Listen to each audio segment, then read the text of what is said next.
Hello नमस्कार, मैं doctor Surendra खंसली ज्योतिष आचार्य ज्योतिष की इस नई श्रृंखला में आप सभी लोगों का स्वागत करता हूं।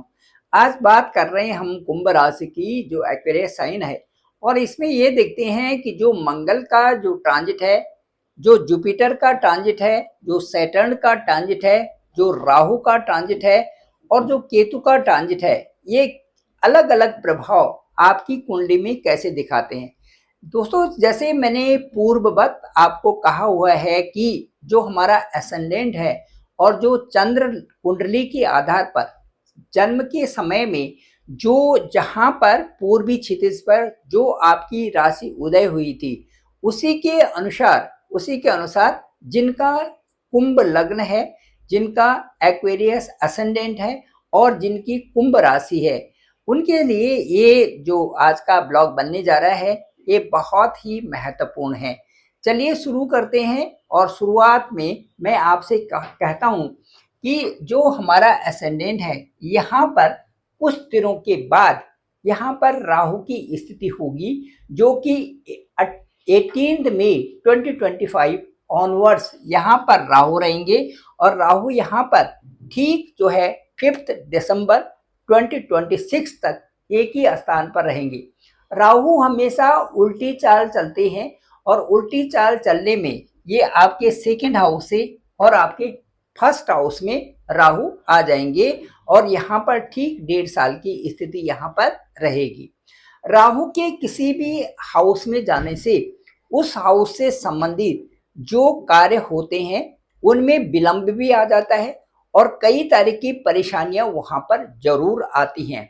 वो इस तरह से, क्योंकि राहु के 2 पक्ष होते हैं, जैसे कि हर एक समस्या के समाधान के लिए हमारे पास दो अल्टरनेट बन जाते हैं और उसी तरह से राहु एक ऐसे प्लेनेट हैं जो कि इच्छाओं को बढ़ाने वाले होते हैं, जिससे कि इच्छाएं बढ़ती हैं। जिस हाउस में भी जाते हैं उस हाउस से संबंधित सारी बाउंडेशन खत्म करके इच्छा शक्ति उनकी बड़ी होती है और वहां पर रहते हुए वो 1.5 साल में उन इच्छाओं के बढ़ते हुए स्वरूप को देख करके वहां पर अच्छे और बुरे दोनों तरह के रिजल्ट परिणाम वहां पर आने शुरू हो जाते हैं। राहु जैसे ही आपके फर्स्ट हाउस में आएंगे, एक तो उस हाउस के जो लॉर्ड हैं, जो ओनरशिप जो फर्स्ट हाउस की हैं, वो सैटर्न ही हैं और सैटर्न आपके सेकंड हाउस में बैठे हुए हैं।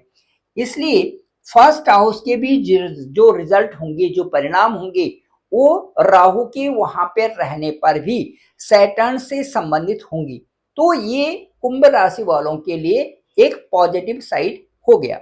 इसका मतलब है कि यहाँ पर राहु के आने से आपको कुछ चीजों का ध्यान रखना पड़ेगा और बाकी डिसिप्लिन तरीके से आप उसी तरह से कार्यों में उद्यत रहें, कार्य करते रहें जैसा कि आप करते आ रहे हैं। यदि आप मेहनत कर रहे हैं, सही फील्ड में चल रहे हैं, तो राहु के परिणाम आपको अच्छे ही आने वाले हैं। इसके साथ साथ में यदि आप मेहनत में आलस्य लाते हैं, यदि आप कार्यों को सही ढंग से नहीं करते हैं, तो यहाँ पर कई तरह की परेशानियां भी कुंभ राशि वालों के साथ बनने वाली हैं और जो कि परेशानियां आपको 18 मई 2025 से और 5 दिसंबर 2026 तक यहाँ पर राहु के विचरण से आपको स्पष्ट तौर पर दिखाई देगी। अब मैं ये कहता हूं कि हर आदमी के साथ में, हर इंडिविजुअल में अच्छाई और बुराई दोनों चीजें होती है। इसको हम पॉजिटिव एनर्जी और नेगेटिव एनर्जी कहते हैं। पॉजिटिव एनर्जी और नेगेटिव का मतलब ये है कि जब पॉजिटिविटी से आप आगे बढ़ते हैं और अपना आकलन स्वयं करते हैं, अपने डिसीजन स्वयं लेते हैं, तो उससे पॉजिटिविटी के बढ़ने से आपके कार्यों में शुद्धता भी आती है, प्योरिटी भी आती है और आपका चरित्र भी बनता है और साथ साथ में कार्यों के करने का मेथड्स आपका बदलते हुए स्वरूप में अच्छा होता जाता है। यही राहु चाहते हैं और यदि ये चीजें होती हैं तो आपका जो ये कार्यकाल होगा ये आपके लिए अच्छा होगा। चलिए चलते हैं अब दूसरे ग्रह पे, सैटर्न पे। सैटर्न आपके ठीक जो सेकंड हाउस है यहाँ पर 29 मार्च 2025 को पहुंच चुके हैं। सैटर्न की ये सत्ता यहाँ पर 2.5 साल के लिए रहेगी, जैसे कि ठीक 2.5 ईयर्स के लिए सैटर्न यानी शनि एक हाउस में विचरण करते हैं। ये जो विचरण करने का टाइम होगा वो ठीक आपके सेकेंड हाउस यानी कि जो हाउस आपका कुटुंब का है और वाणी का है और साथ साथ में आपका धन का भी है। इसको कुटुंब और वाणी और धन का स्थान इसलिए कहते हैं कि यदि आपने सही ढंग से संजो करके रखा हुआ है तो आपका जो इन्वेस्टमेंट होगा वो आपके अच्छे कार्यों में आने वाला है, इसीलिए इसको धन हाउस कहते हैं। इसके साथ में परिवार जुड़ा हुआ है, क्योंकि परिवार और धन एक दूसरे के पहलू ही है। दूसरा, इसके साथ वाणी जुड़ी हुई है, आपका बोलने का तरीका जुड़ा हुआ है, जो कि परिवार के लिए बहुत ही महत्वपूर्ण बन जाता है। इसलिए तीनों का सामंजस्य करते हुए यहाँ पर सैटर्न आपको मीन साइन में अच्छे ही परिणाम देने के लिए आ रखे हैं। तो ये कह सकते हैं कि जो 2.5 साल का पीरियड यहाँ पर आपका होगा ये आपको अच्छे ही परिणाम देगा। अभी जो वर्तमान समय की बात यदि मैं करता हूं तो वर्तमान समय में आपके जो राहु हैं और जो आपके सैटर्न हैं ये इस समय पूर्वा भाद्रपद नक्षत्र में चल रहे हैं। इसके बाद ये उत्तरा भाद्रपद नक्षत्र में जब आएंगे तो यहाँ से अच्छे रिजल्ट्स आपको देना शुरू करेंगे और उत्तरा भाद्रपद नक्षत्र में ये यहाँ पर 28 अप्रैल 2025 से होंगे। चलिए इसके बाद आगे चलते हैं।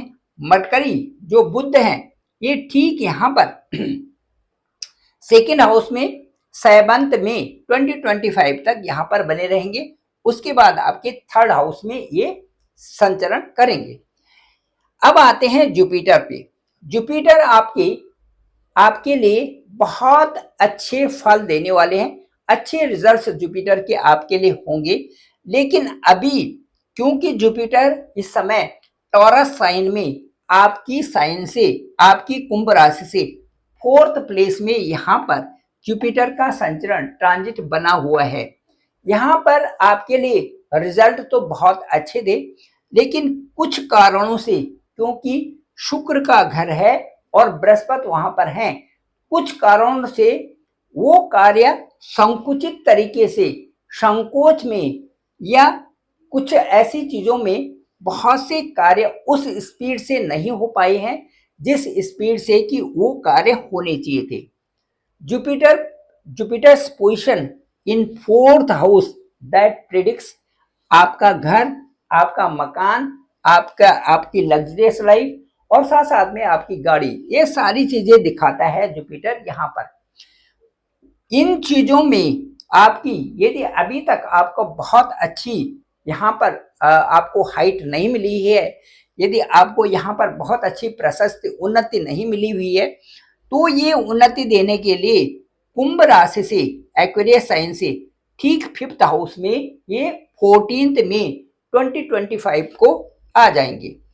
जुपिटर जैसे ही आपके 5th हाउस में आएंगे यहाँ से आपके पुण्य प्रबल हो जाएंगे, पिछले जन्मों के पुण्य भी यहाँ पर प्रबल होंगे और यहाँ पर 1 साल की जो जुपिटर की स्थिति होगी वो आपको पूर्व जन्मों के पुण्य के प्रताप से 1 साल के लिए बहुत अच्छे रिजल्ट्स परिणाम यहाँ पर देने शुरू करेंगे, जो कि आपकी सेहत, आपका कुटुंब, आपका सेहत और साथ साथ में आपकी पर्सनालिटी और आपके लक, आपके भाग्य को दर्शाएगा। ये जो स्थिति आपके लिए आ रही है, ठीक 5th हाउस में बृहस्पति का आना आपके लिए कई कारणों से यहाँ पर एक ऐसी प्रगति ला रहे हैं जो कि आपकी पूरी कुंडली को संभाले हुए हैं, बैलेंस किए हुए हैं। मैं ये कह सकता हूं कि जिनका कुंभ लग्न और कुंभ राशि से ठीक 5th हाउस में इस समय बृहस्पति आएंगे, उनको 2026 में किसी प्रकार की परेशानी होने वाली नहीं है। और यदि कोई चीजें ऑब्स्टेकल आते हैं तो उनको संभालने वाले जुपिटर आपके 5th हाउस से पूरी लग्न से यहाँ पर आपके कार्यों को संभालेंगे। थोड़ा अभी कुछ दिनों के लिए जुपिटर अतिचारी अवस्था में जा रहे हैं। अतिचारी का मतलब है हाई स्पीड से अपनी अपनी चाल को बहुत तेजी से चलाना। ये चाल जुपिटर हालांकि एक प्लेस में एक हाउस में रहते हैं, लेकिन अभी कुछ दिनों के लिए तेज चाल में ये आपके 5th हाउस में 14 मई 2025 को तो आएंगे, लेकिन उसके बाद तेज चाल चल करके ये 18 अक्टूबर 2025 को आपके 6th हाउस में यानी कि कर्क राशि में भी पहुंच जाएंगे। उसके बाद पुनः ये रेट्रोग्रेड अवस्था में, फिर बकरी अवस्था में, और ठीक वहीं पर पहुंचेंगे, यहाँ ये इस स्थान में पहुंचेंगे जहां पर कि उनका टारगेट था। कहने का मतलब है ये इतनी चाल से एक और आगे हाउस में आ जाना, जो कि 365 दिन का एक चक्र होता है, उस चक्र को 155 डेज में ही यहाँ पर पूरा करके फिर उसी स्थान में वहां पर आ रहे हैं जहां पर कि उनको पूरा साल यहाँ पर बिताना है। तो ये जो 18 अक्टूबर से और 5 दिसंबर तक का पीरियड होगा, कुंभ राशि से 6th हाउस में आकर के 6th हाउस से संबंधित कई कार्यों को पूरा करेंगे। साथ साथ में जो आपके साथ में बहुत सारी परेशानियां आ रखी थी, वो भी यहाँ से जुपिटर के आने के बाद उन सभी चीजों का समाधान भी होगा। किसी के प्रति भी कोई केसेस, किसी के प्रति भी कोई लोन, किसी के प्रति भी किसी के साथ में भी कई प्रकार से जो बीमारियां हैं, उनको ठीक करने के लिए भी बृहस्पति का यहाँ पर आगमन बहुत शुभ माना जाएगा। इसके साथ साथ में जो केतु की स्थिति है आपके ठीक इस हाउस में, जो कि आपका 8th हाउस है, यहाँ पर बना हुआ है। केतु यहाँ से आपको नई विद्याएं, केतु यहाँ से आपको नई चीजें, केतु आपको यहाँ से नई विद्या और कई सारी चीजों की प्राप्तियां, साथ साथ में पेरेंटल प्रॉपर्टी से संबंधित भी ऑल ऑफ सडन उन्नति यहाँ से दे सकते हैं। तो इसके साथ साथ में मार्स को यदि यहाँ पर देखें, मंगल को देखें, तो मंगल इस समय आपके 6th हाउस में है। 6th हाउस से मंगल, 6th हाउस में मंगल, यहाँ पर मंगल यहाँ से जब ट्रांजिट आपके 7th हाउस में जाएंगे, तो 7th हाउस में जाने पर आपके पराक्रम को भी बढ़ाएंगे, साथ साथ में आपकी जो कार्मिक क्षेत्र है उसमें भी उन्नति कराएंगे।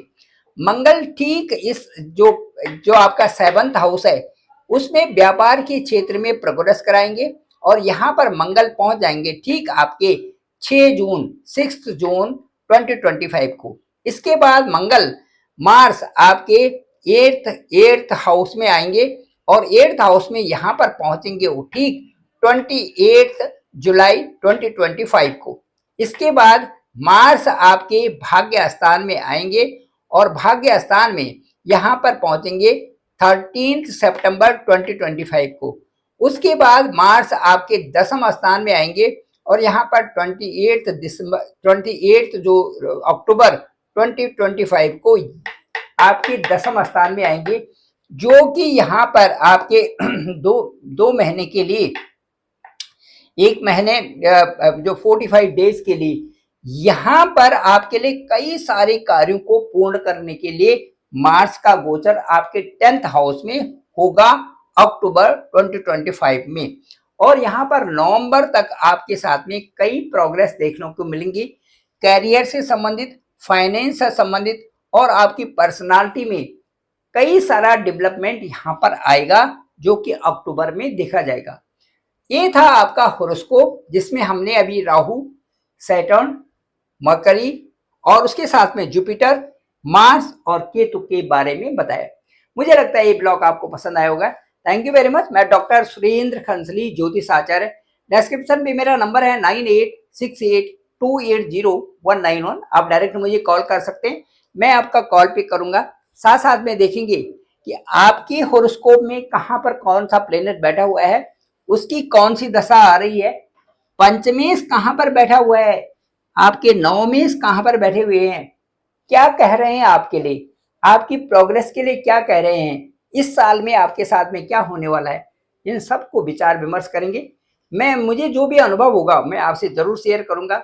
वो सारी चीजें आप ओवर फोन आपसे बात की जा सकती है। Thank you very much. आप सभी लोगों का धन्यवाद, आप सभी लोगों का आभार। मेरे इस चैनल को, डॉक्टर सुरेंद्र खंसली नामक इस चैनल को आप जरूर सब्सक्राइब करें, सभी लोगों तक भेजें ताकि सबको जानकारी हो सके। पुनः आभार, पुनः बहुत बहुत धन्यवाद।